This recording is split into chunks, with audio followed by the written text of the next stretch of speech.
Welcome to the Baseface Network.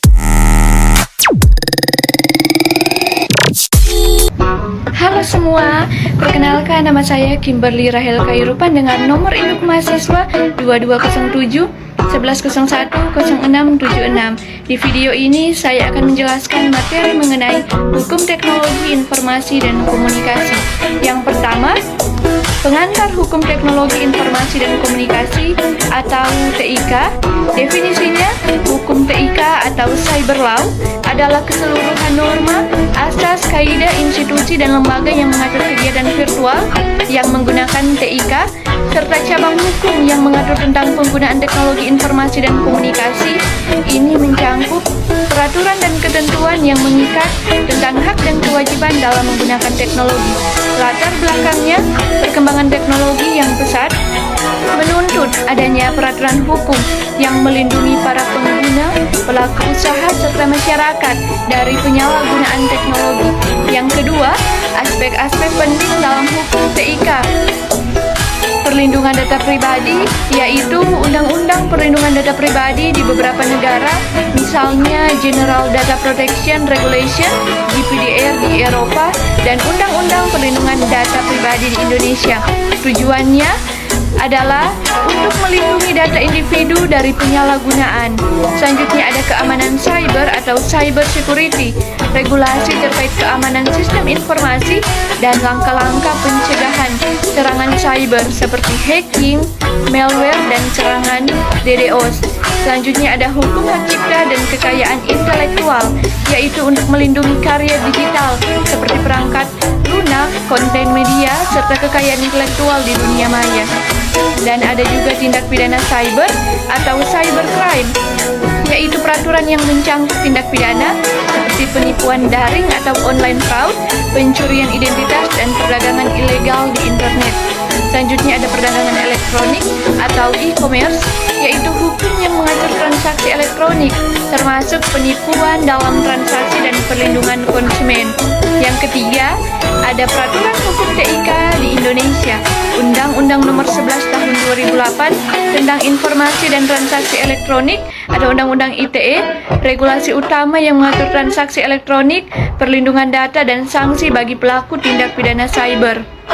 Dan telah diubah dengan undang-undang terbaru TIK, yaitu Undang-Undang Nomor 1 Tahun 2024 tentang perubahan kedua atas Undang-Undang Nomor 11 Tahun 2008 tentang Informasi dan Transaksi Elektronik atau ITE.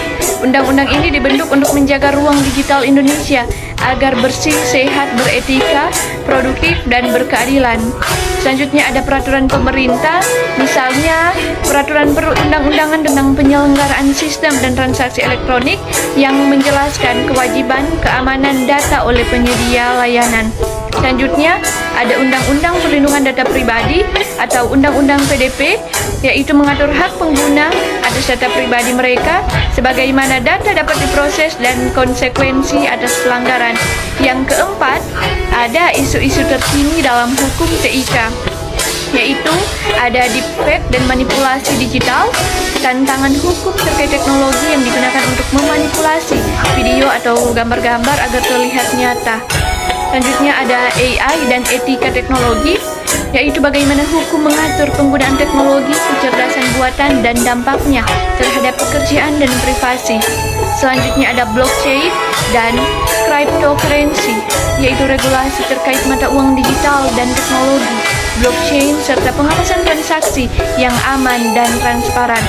Yang kelima, ada contoh kasus hukum TIK. Kasus peretasan data pribadi, contohnya pelanggaran hukum cyber di mana data pengguna dicuri dan dijual tanpa izin. Selanjutnya ada penipuan online. Kasus di mana pelaku melakukan penipuan melalui situs web palsu atau penawaran palsu di platform e-commerce. Dan ada juga penyebaran konten ilegal, yaitu penyebaran konten yang melanggar hukum seperti pornografi, ujaran kebencian, dan hoax, serta pencemaran nama baik. Dan yang keenam, pentingnya hukum TIK, perlindungan pengguna, menjaga hak dan privasi individu dalam menggunakan teknologi, stabilitas ekonomi digital, mendukung pertumbuhan ekonomi digital dengan menciptakan lingkungan transaksi yang aman, dan ada peningkatan kesadaran hukum, yaitu mendorong masyarakat untuk lebih memahami hak dan kewajibannya dalam menggunakan teknologi. Kesimpulannya, hukum teknologi informasi dan komunikasi adalah komponen penting untuk menjaga keadilan, keamanan, dan kenyamanan dalam era digital. Masyarakat perlu lebih paham tentang hukum ini agar dapat menggunakan teknologi secara aman dan bertanggung jawab. Demikian penjelasan materi dari saya. Terima kasih, semoga bermanfaat.